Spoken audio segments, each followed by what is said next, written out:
тойлорубузду дагы кичине жеңилирээк кылганга аракет кылайлы туугандар. Кыздарыбызды жеңил берели. Мен көп жерде той жеңил кыл десе, кызды иланчы жок, 500 000 же 400 000, 300 000 калың сурап аткан болсо иланчы жок. Бечара бала катынсыз өтүп кетет, ону алба бербесе. Тойду жеңил кылыш үчүн не кылыш керек? Тойду жеңил кылыш үчүн эң биринчи ар бирибиз кызыбызды жеңил беришибиз керек. Эгер коом оңолсун десек, чөйрө оңолсун десек, исрафчылык аз болсун, ошол үй бүлө бактылуу болсун, ошол кызым элге тийгенден кийин эр экөө расселап жүрбөсүн десеңиз, сиз кызыңызды жеңил бериңиз ошого биринчи. Пайгамбар алейхисалам айтат, жеңил болгон тойдо береке бар дейт. Алымдар айтат да, bir insandын, bir кыздын, калыңдын кымбат же арзан экендиги, ошол кыздын жакшы же жаман экендиги себебинен болгондо, Пайгамбар алейхисаламдын кыздарынын махры калыңдары асман тиреп калмаган дейт. Караң сөздү. Бирок Пайгамбар алейхисаламдын кыздарынын махры эмне болгон? Bir кызы тийди, bir жанагындай сырттан келип турган темир кийим бар го. Ошону сатты, ошонун эсебинен той болду.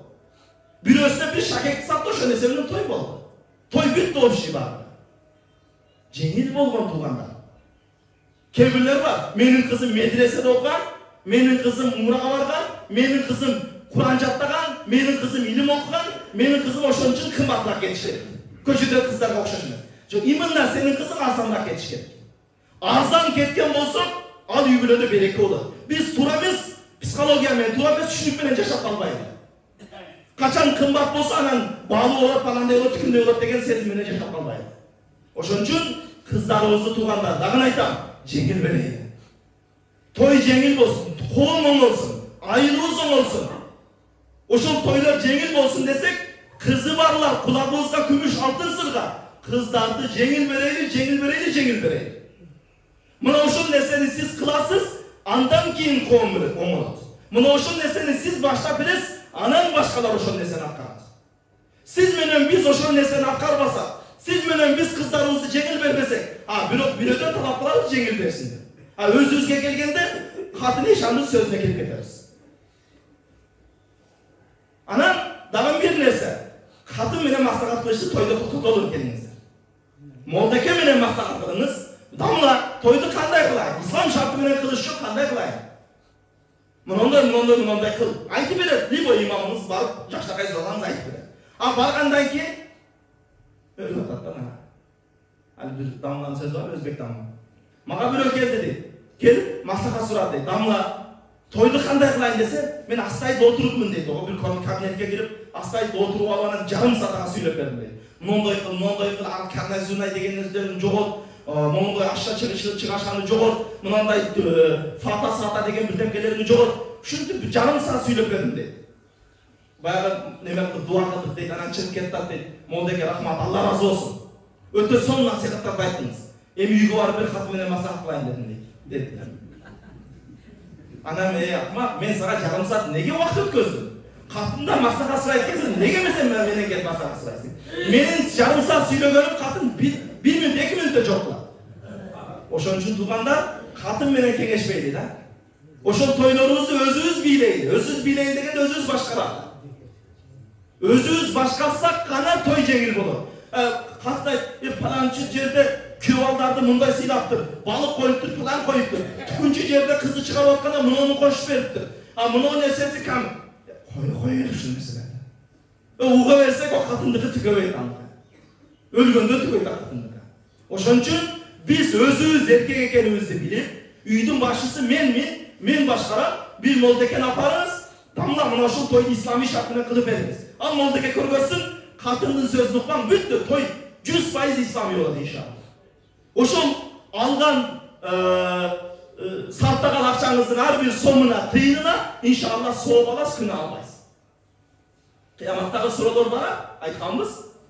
4 суроо бар кыяматта. Алардын бирөөсү малыңды кайдан таптың жана кайда сартадың деген суроо бар. Кайдан таптың эми иншалла көпчүлүгүбүз адалдан табабыз. Мешенеттер менен, эмгек менен, мээнет менен, кетмен чабып, башка кылып, кыйналып, Россиялап иштеп, шундай бир кыйналып табабыз акчаны. Кыйналып тапкандан кийин ошол акчаны жакшы жака, адал жака сакташты да үйрөнөлү туугандар. Арам жака эмес, адал жака сакташты да үйрөнөлү. Ошол акчаны адалга сарптайсыз, ошондо гана жообу толук болот акчанын. Таптым деп эле бечара балдарыбыз не 5 жылдап, 7 жылдап, 10 жылдап Россияда иштеп жүрөт. Неге? Үйлөнүшүм керек. Bir problema ушул. Азыр бойдок жигиттердин бардыгынын проблемасы ушул. Үйлөнүшүм керек, акча кылышым керек. Жанында bir 5-600 миң акчасы бар, бирок жетпейт. Оюнда жетпейт. Сен 300 миң калым берсем, баягы сүтүнө, башкасына, бир теңкесине бир айта берсең, көп. Анын үчүн не кылыш керек? Биз кызыбызды жеңил бере турган болсок, ошондо тойлор жеңил болот, колум ошондо оңолот туугандар. Мына ошол нерсени ар бир кызы бар атанын кулагына алтын күмүш сырга. Кыяматта суралат. Мына ушуну жуайт намазында угуп туруп дагы, барып амал кой дагы катындын сөзүнө кирип, дагы мына ошол Чарчыйшандын сөзү менен иш кылып кеткен болсок, кыяматта суралабыз. Кыяматта мына ушул жерде бакырып айтты эле. Тоюңду жеңил кыл, кызымды жеңил бер, коомдун оңолушуна себеп бол. Мына ошол нерсени айтты эле, неге амал кылбадың деп кыяматта суралабыз азыр. Ошон үчүн туугандар, келиңиздер, мына ошол тойлорубузду жеңил кылайлы. Айрыкча кыз бергендер кыздарыбызды жеңил берүүнү талап кылайлы. Күйөө баладан дагы мына ошол нерсени талап кылайлы. Бизде мына бирлик тарапта досторубуз бар, ислами той кылышын аракетин кылып атат. Алхамдулилла. Мына ошо бирлик жамааты 98 жыл балдар ислами той кылышын аракет кылат. Көпчүлүгүнө барса, андай той кыла турган болсо, фата кийбей турган болсо, паданча турган болсо, мен кызым бербейм. Ошол нерсе. Керек болсо ошол сөз атадан дагы чыгып атат дейт. Атанын өзүнөн чыгып атат дейт. Андай той кылсаң, ресторан кылбасаң, паланча кылбасаң, мен бербейм. Неге? Мен канча ресторанга барып пул кысарган, мага кыстар ишкет. Ошого бир демке чылтоо болот. Кызымдын бактынан дагы улук ошол нерсе. Эми кыйнап, бечара күйөө баланы кыйнап, 1 миллионга жакын акчаны кетирип туруп, анан тойду кылып атабыз. Бечара кыз экранан кайра бүткөндөн кийин тойду менен кредиттери жабыш керек кайра Россия.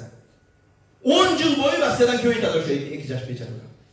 Үй бүлөнүн эң баалуу учурларына, эң бир ширин учурларына, эң бир балага тарбия бере турган, балдардын жанында боло турган ушундай бир мезгилдердин жаштык курактарына Россиялар өткөзүп берип атат. Эмне үчүн? Сен кыйнап тойду кыйнап берген, кызымды кыйнап берген үчүн, күйөө балам ошол себептен кыйнап жүр. Ошон үчүн туугандар, биз мына ошол нерсени кылсак, жеңил кылсак, кызыбыздын бакыты үчүн дагы бул нерсе чоң нерсе, чоң жардам болот экен. Пайгамбар алейхисалам азыркы хадиси дагы эмне? Той качан жеңил болсо, үйлөнүү качан жеңил болсо, ошол үй бүлөдө береке болот, ошол үй бүлө бактылуу болот. Үй бүлө качан оор курулса, той качан оор болсо, махыр калымдар оор болсо, ал үй бүлөдө береке узак болот.